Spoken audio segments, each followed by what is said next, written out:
Hello बच्चों, very good morning to all of you. कल हम लोग सीखे थे ट्रिग्नोमेट्रिक रेशियो और उसके फॉर्मूलाज। ठीक है, तो उसको थोड़ा सा याद होगा, पूछ लेते हैं ना। साइन थीटा क्या होता है, P by H. Cos theta क्या होता है, B by H. Tan theta क्या होता है, P by B. Cosec theta क्या होता है, H by P.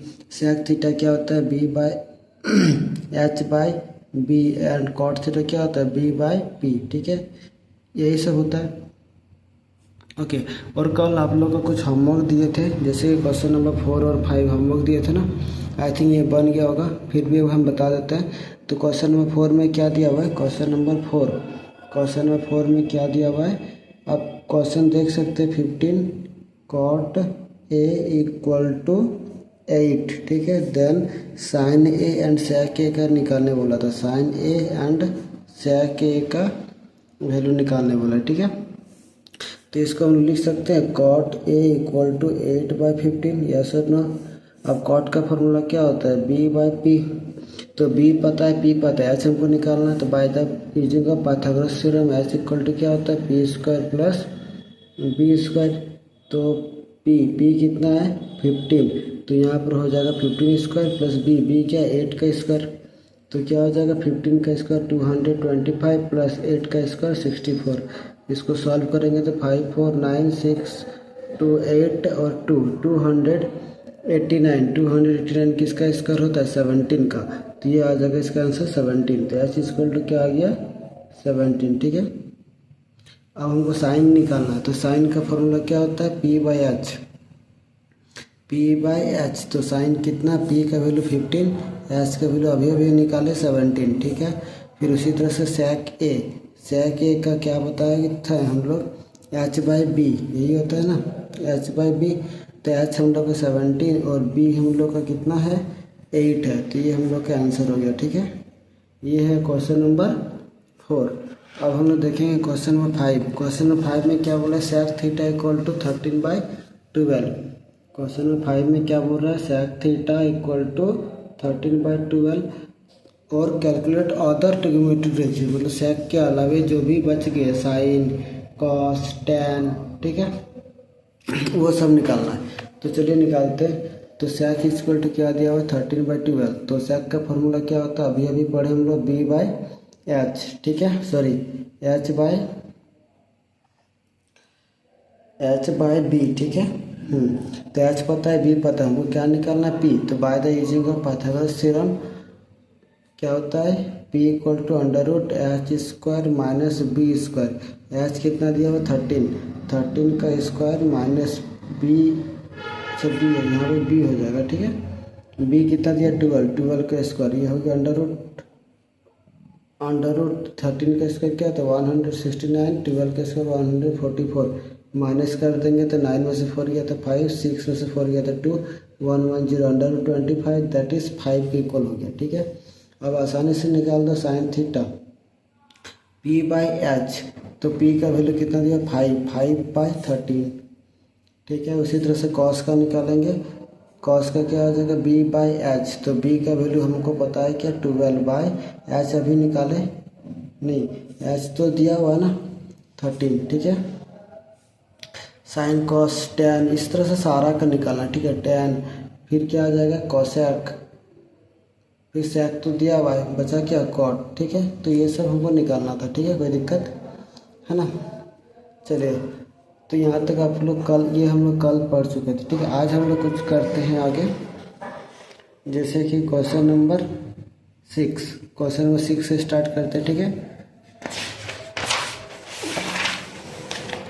Question number 6 में क्या बोल रखा हुआ है, angle A and angle B are acute angle. ठीक है, तो जैसे एक राइट एंगल ट्रायंगल होता है, एक राइट एंगल ट्रायंगल, तो इसको क्या बोलते हैं, राइट एंगल ट्रायंगल, इसको बोलते हैं एक्यूट एंगल। ठीक है, तो ए और बी एक्यूट है। तो सपोज दैट इसको ए मान लेते, इसको बी मान लेते, तो ये क्या हो जाएगा हम लोग का सी। ठीक है, अच्छा, उसके बाद क्या बोल रहा है क्या, cos A equal to cos B, और ए और बी तो एक्यूट बोला था। ठीक है, cos A equal to cos B, ये हमको दिया हुआ है। ठीक है, तो so that cos A equal to, मतलब angle A equal to angle B हमको शो करना है। ठीक है, ये हमको क्या करना है, दिया हुआ है, गिवन दिया हुआ है। तो हमको सो दैट सो दैट क्या शो करना है, angle A equal to angle B. ठीक है, चलिए देखिए कैसे करते हैं। तो कॉस ए, तो कॉस का ध्यान से देखिए, ठीक है। कॉस का फॉर्मूला क्या होता है, बी बाई एच, है ना, बी बाई एच होता है। ठीक है, अब यहाँ पर ध्यान से देखो तो इस एंगल के अकॉर्डिंग पी ई वाला हो जाएगा, और एच एच तो 90 डिग्री के सामने वाला हमेशा एच होता है, 90 डिग्री के सामने वाला हमेशा एच होता है। ठीक है ना। तो एंगल ए के अकॉर्डिंग बेस कौन वाला हो जाएगा, तो ए के अकॉर्डिंग एंगल ए बोला है तो इसके सामने वाला पी होता है, तो ये बचा बी, तो ये हो जाएगा ए सी हो जाएगा हम लोग का बी, एच तो ए बी हो जाएगा। ठीक है सर। अच्छा, आप देखो कॉस बी, तो ये एंगल का बात कर रहे हैं, कॉस बी मतलब ये एंगल, तो कॉस का फॉर्मूला क्या होता है, वही सेम हो जाएगा बी बाई एच। तो इस एंगल के अकॉर्डिंग बेस क्या हो जाएगा इसका, तो इसके सामने वाला को पी बोलते हैं, तो बी किसको बोलेंगे, बी सी को, किसको बोलेंगे, बी सी को। और एच तो ए बी ही रहेगा, एच तो हमेशा 90 डिग्री के सामने वाला साइड को बोलते हैं। तो ए बी और ए बी कट गया, तो क्या बचा, A C equal to B C, A C equal to B C. ठीक है। अच्छा, 9 क्लास में याद है हम लोग पढ़े थे, जब दो साइड इक्वल है तो उसके सामने वाला एंगल भी इक्वल हो जाएगा। तो ए सी यहाँ पर क्या है, A C equal to B C, that means E वाला एंगल, सॉरी ई वाला साइड और ई वाला साइड इक्वल है, तो इसके सामने वाला एंगल इक्वल हो जाएगा। तो ए सी के सामने क्या एंगल बी है, तो एंगल बी, ठीक है, इक्वल टू बी सी के सामने क्या एंगल ए। आया बात समझ में, हैंस प्रूव। ठीक है, यहाँ पर क्या लिख सकते हैं, इक्वल, क्या लिखेंगे, equal angle of opposite side, equal side are always equal. ठीक है, ये प्रॉपर्टी क्या लिख सकते हैं, क्या लिखेंगे property, opposite side equal side opposite angle, क्या लिखेंगे, equal sides opposite angles are always equal। ठीक है, ये हम लोग क्लास 9 में भी पढ़े थे, सीखे थे। ठीक है, चलिए, ये था क्वेश्चन नंबर 6। क्वेश्चन नंबर 7 में क्या दिया हुआ है, cot A equal to 7/8। Question number 7 में क्या दिया हुआ है, cot थीटा इक्वल टू 7/8, और हमको इसमें दो चीज़ निकालना है। क्या, पहला चीज़ क्या निकालना है, 1 plus sine theta into 1 minus sine theta divide by 1 plus cos theta 1 minus cos theta, 1 plus cos theta और 1 माइनस कॉस थीटा, इसका वैल्यू निकालना है। ठीक है, दूसरा नंबर में क्या निकालना है, कॉट स्क्वायर थीटा। ठीक है, तो पहले एक निकालते हैं। तो देखिए यहाँ पर वही चीज़ हम यहाँ पर लिख रहे थे, कॉट थीटा इक्वल टू 7/8, ये हमको दिया हुआ है, तो इसका वैल्यू निकालना है। तो कॉट का ये जब पता है तो क्या साइन नहीं निकाल सकते हमको, क्या इस क्वेश्चन को सॉल्व करने के लिए क्या क्या चीज़ चाहिए, किसका वैल्यू पता होना चाहिए, साइन और कॉस। तो कॉट पता है, तो क्या कॉट जब पता है तो साइन और कॉस नहीं निकाल सकते। कॉट का फॉर्मूला क्या होता है बताओ, बी बाई पी, यही होता है। तो बी पता है 7, पी पता है 8, तो एच यहाँ निकाल लेंगे। तो एच का फॉर्मूला क्या होता है, √p² प्लस b²। ठीक है, तो एच इक्वल टू क्या हो जाएगा, पी कितना दिया 8 का स्क्वायर 64, बी कितना दिया 7 का स्क्वायर 49, दोनों को प्लस करेंगे 9 4 13, 1 कैरी 1, 9 6 4 10 10 1 11, तो 113, ये एच निकल गया। ठीक है, अब एच तो हमको इस क्वेश्चन को सॉल्व करने के लिए क्या चाहिए, साइन और कॉस चाहिए। तो पहला साइन और कॉस चाहिए, तो साइन का वैल्यू निकाल लेते हैं। साइन थीटा इक्वल टू क्या हो जाएगा, साइन थीटा इक्वल टू क्या होता है, पी बाई एच। तो पी हमको पता है 8 पता है, एच कितना है √113। ठीक है, कॉस भी तो चाहिए, तो कॉस भी निकाल लेते, क्या बी बाई एच। तो बी कितना पता है हमको 7, और एच कितना दिया √113। अच्छा, क्वेश्चन नंबर 2 को भी तो सॉल्व करना ही पड़ेगा। तो क्वेश्चन नंबर 2 क्या है, कॉट स्क्वायर। क्वेश्चन नंबर 2 क्या है, कॉट स्क्वायर। तो कॉट का वैल्यू भी निकाल ही लेते हैं। तो कॉट थीटा, कॉट का क्या था फॉर्मूला, पी बाई बी। वैसे भी कॉट तो दिया हुआ 7/8 है ना, तो इसका निकालने की जरूरत नहीं है। चलिए, अब इस क्वेश्चन में साइन की जगह वैल्यू पुट कर देते हैं। तो 1 प्लस साइन का वैल्यू क्या है, 8/√113। ठीक है, फिर इसमें क्या हो जाएगा 1 माइनस 8/√113। ठीक है, अब कॉस के जगह पर कॉस का वैल्यू पुट कर देंगे 7/√113। ठीक है, और यहाँ पर 1 माइनस 7/√113। ठीक है, इसका अब एलसीएम भी ले सकते हैं, या तो हम लोग डायरेक्ट देख सकते हैं a plus B a minus B, ये पूरा को b मान लेते हैं। ठीक है, तो a plus B a minus B, formula क्या होता है a square minus B square, तो 1 का स्क्वायर 1 माइनस बी का स्क्वायर तो 8 का स्क्वायर 64, और √113 का स्क्वायर तो 113 बचेगा, रूट हट जाता है ना स्क्वायर पे। ठीक है, और फिर नीचे वाला का 1 A plus B a minus B, a का स्क्वायर 1 का स्क्वायर 1 माइनस बी का स्क्वायर 7 पे तो रूट नहीं है, तो 7 का स्क्वायर 49 डिवाइड बाय √13 का स्क्वायर 113। अब इसका एलसीएम ले लो, तो 113 माइनस 64 बाय 113, फिर 113 माइनस 49 डिवाइड बाय 113। ठीक है, अब माइनस कर दो, तो 4 में से ये क्या गया 13 में से 4 गया तो 9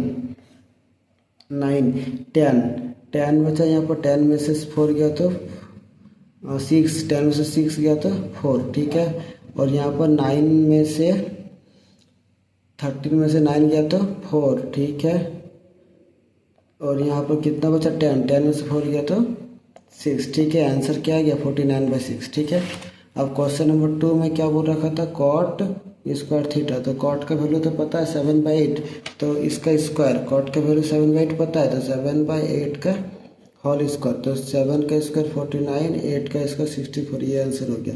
यानी कि 1 और 2 दोनों का आंसर लगभग सेम ही आया। ठीक है, उससे कोई दिक्कत नहीं है, कुछ भी देता तो हम लोग आराम से सॉल्व कर लेते हैं। ठीक है, ओके, ये था क्वेश्चन नंबर 7। उसी तरह से सेम क्वेश्चन है क्वेश्चन नंबर 8। तो आप लोग क्या कीजिए, वीडियो को पॉज कीजिए और बनाइए। तो पहले एक हिंट्स दे देते हैं, तो if 3 cot a equal to 4, ठीक है, if 3 cot a equal to 4 आ गया, तो cot a इक्वल टू क्या हो जाएगा 4/3।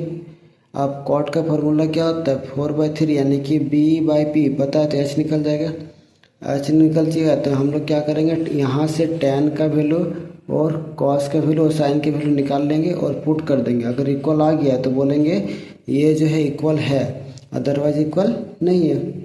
ठीक है, कर लोगे ये वाला, छोड़ दे। चलिए आप लोग के लिए ये होमवर्क दे दिए, ठीक है, क्योंकि दोनों तो सेम ही है 7, 8, तो ये आप लोग का होमवर्क हो गया। ठीक है, क्वेश्चन नंबर 9 देखिए। क्वेश्चन नंबर 9 में भी 2 क्वेश्चन है, तो ध्यान से देखिए, क्योंकि एक हम बताएंगे, दूसरा आपके लिए होमवर्क हो जाएगा। ठीक है, चलिए क्वेश्चन नंबर 9 में क्या बोलते हैं, in triangle ABC right angle at B, मतलब क्या बोल रखा हुआ है, एक ट्रायंगल ABC है,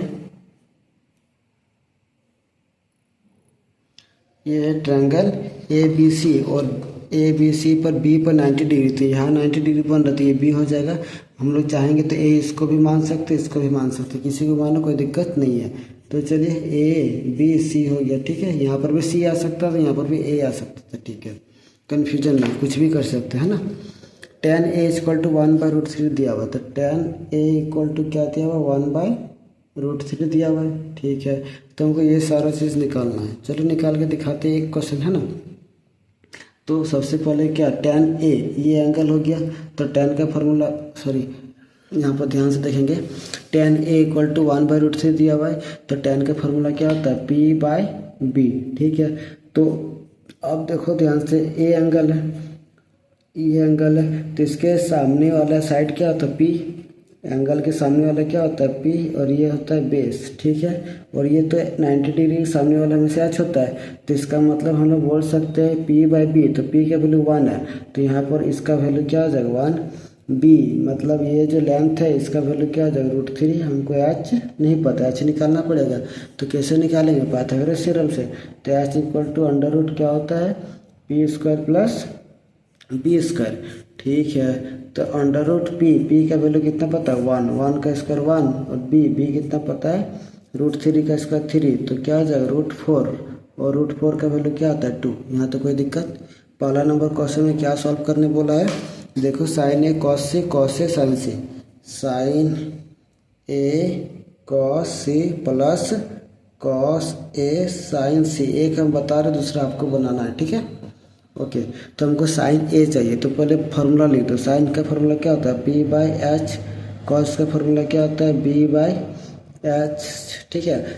कॉस का फिर वही बी बाई एच, साइन का इंटू होगा ना, साइन का पी बाई एच, ठीक है। अब हम लोग क्या करेंगे, ध्यान से देखेंगे। साइन ए है ना, ध्यान से देखेंगे, ठीक है। साइन यहाँ पर क्या बोल रहा है, साइन ए इस एंगल की बात कर रहे हैं, तो इस एंगल का पी का वैल्यू कितना, 1, और ये तो 2 आया था ना, एच का वैल्यू हम लोग 2 निकाले थे, ठीक है। एच, तो इस एंगल के अकॉर्डिंग, ए एंगल के अकॉर्डिंग पी बाई एच, तो पी का वैल्यू 1 है, एच का वैल्यू 2 है, तो यहाँ पर क्या लिखेंगे, 1/2, क्या लिखेंगे, 1/2, ठीक है, इंटू कॉस सी। कॉस सी मतलब ई वाला एंगल बोला है, तो कॉस का फॉर्मूला क्या होता है, बी बाई एच। तो इस एंगल के अकॉर्डिंग बेस कितना दिया हुआ, 1, एच कितना दिया हुआ, 2, तो 1/2 आ रहा बात समझ में। ये एंगल है ना, तो इसके सामने वाला पी हो जाएगा, तो ये वाला बी ना होगा, ठीक है। ये सब आप मत देखिए, है ना, एंगल के अकॉर्डिंग आपको पता करना है। जो फर्स्ट लेक्चर में समझाए थे, जो एंगल रहेगा उसके सामने वाला पी, और जो बच जाएगा वो बी हो जाता है, ठीक है। उसी तरह से कॉस ए के कॉस का फार्मूला, तो कॉस का फार्मूला क्या था, बी बाई एच। तो इस एंगल के अकॉर्डिंग बेस क्या हो जाएगा, √3, एच क्या हो जाएगा 2, तो √3/2 इंटू साइन सी। ये है साइन सी का क्या होता है, साइन बोला है, तो साइन का पी बाई एच, तो इसका पी का वैल्यू क्या है, √3, एच क्या है 2, तो √3/2, ठीक है। अब इसको इंटू करो, 1 × 1, 1, 2 2 जा 4, प्लस √3 इंटू √3, 3/4, सॉल्व करो, एलसीएम लेंगे तो 4, 1 + 3, ठीक है ना। 3 + 1 4/4, तो आंसर हो गया 1, ठीक है। तो ये था हम लोग का 9 का फर्स्ट क्वेश्चन, ठीक है। तो सेकंड क्वेश्चन में आपको उसी तरह से बनाना, बन जाएगा, बस कुछ नहीं, वैल्यू पुट कर देना, ठीक है। ट्राई करो, अगर कोई डाउट होगा तो कमेंट सेक्शन में बताना, हम उसका आंसर ज़रूर बना के भेजेंगे, ठीक है। क्वेश्चन नंबर 10 है ना, ये भी एक अच्छा क्वेश्चन, इसको ध्यान से देखेंगे, इसमें पूछने का चांस रहता है एग्जाम में, ठीक है। क्वेश्चन नंबर 10 में क्या बोल रहा है, in triangle P Q R right angle at Q, ठीक है।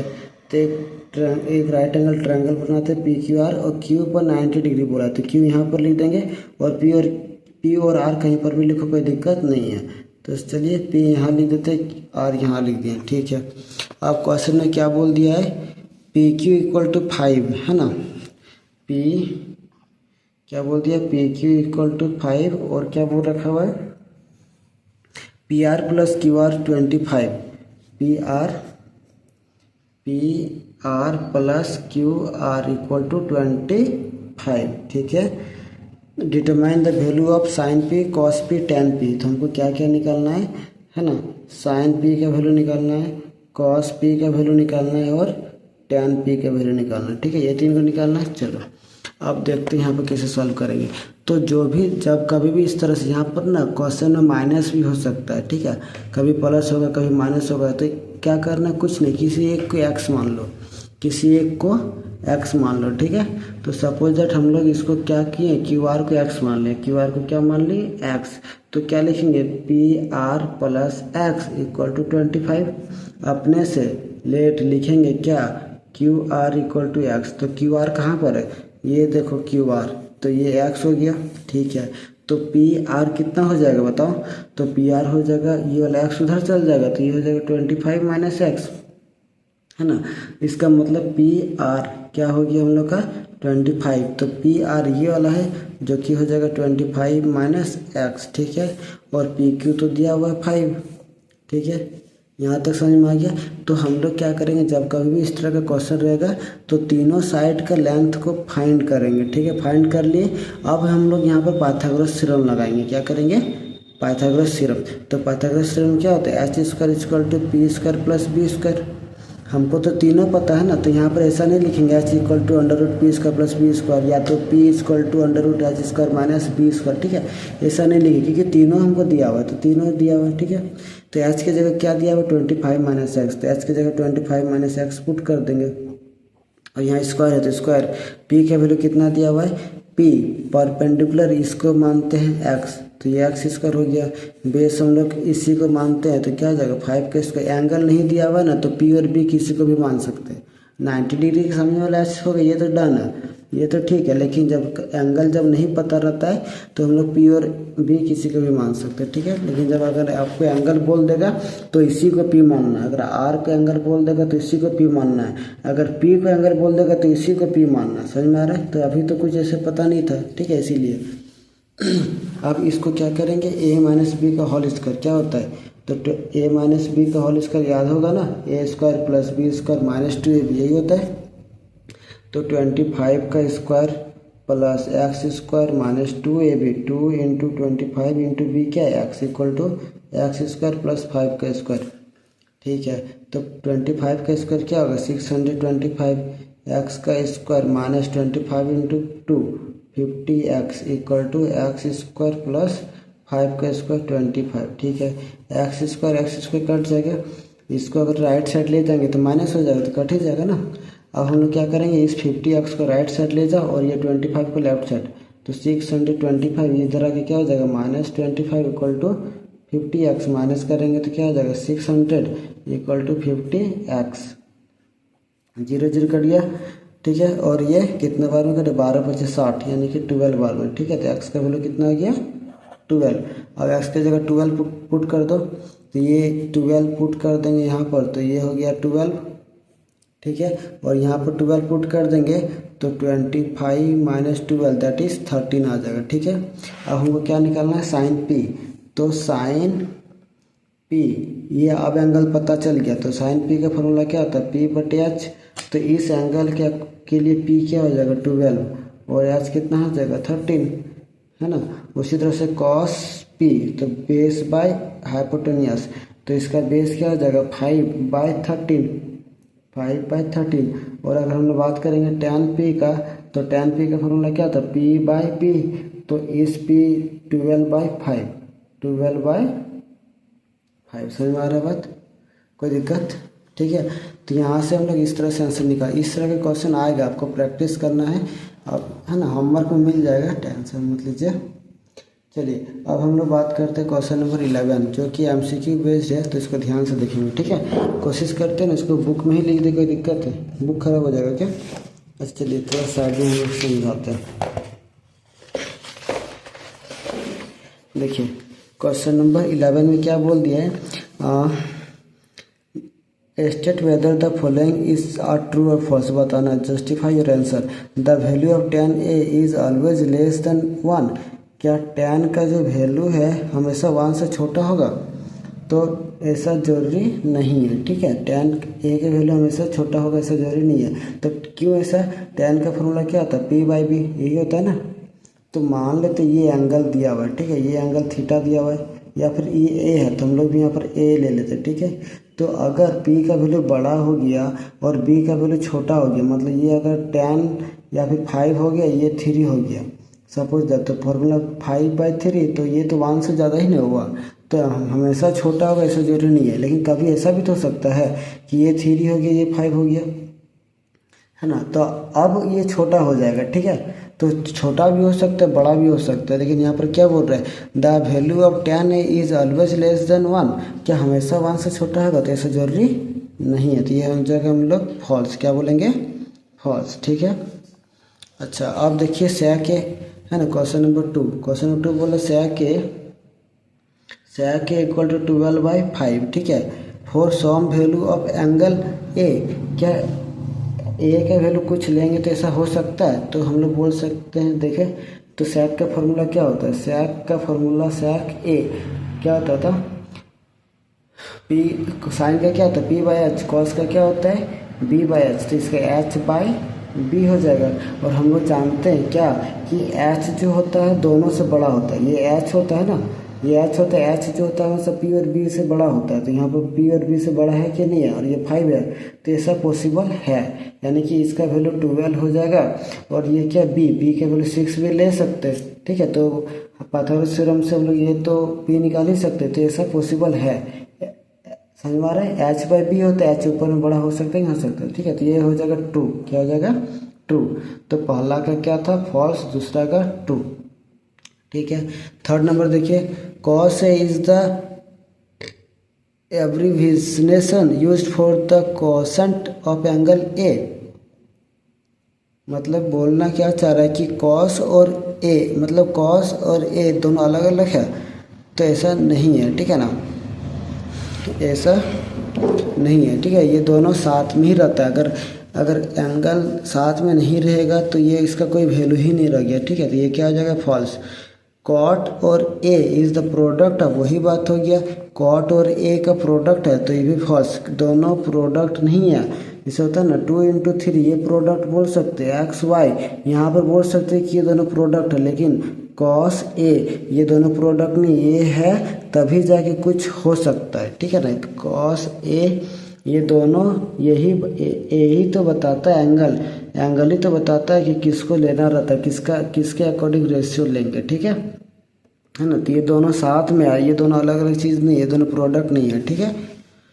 अब क्वेश्चन में sin theta equal to 4/3 4 sin theta equal to 4/3 for some angle theta, क्या ऐसा हो सकता है। तो साइन थीटा इक्वल टू 4/3 क्या ऐसा पॉसिबल है। तो अभी साइन थीटा इक्वल टू 4/3 क्या ऐसा पॉसिबल है। तो साइन का फॉर्मूला क्या होता है बताओ, साइन का फॉर्मूला क्या होता है P/H। तो हम लोग क्या जानते हैं कि H जो होता है हमेशा बड़ा होता है, लेकिन यहाँ पर H तो छोटा आ गया ना, H जो है हमेशा P और B से बड़ा आता है, ठीक है ना। H जो है राइट हाइपोटेनियस जो होता है P और B से बड़ा होता है हमेशा, तो यहाँ तो 3 आ गया जो कि छोटा है, P/H मतलब H का वैल्यू 3 P का वैल्यू 4, ये सही तो हम लोग करते थे। तो यहाँ पर देख सकते हैं कि H का वैल्यू छोटा आ गया, तो ये सब पॉसिबल नहीं है, तो ये भी क्या हो जाएगा फॉल्स, ठीक है। आ रहा बात समझ में। तो पहला क्या हो जाएगा फॉल्स, ये ट्रू, फॉल्स फॉल्स फॉल्स, ठीक है। चलिए तो अब हम लोग नेक्स्ट एक्सरसाइज में मिलते हैं। Okay then see you, bye bye.